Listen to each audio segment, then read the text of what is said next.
সেজে গুজে চলেছি আজকে মাসির বাড়ির পুজো।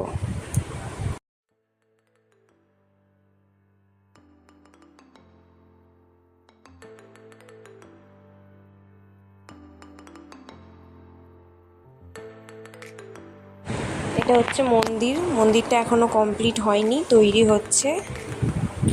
আর এই যে কিছু দোকানপত্র বসেছে।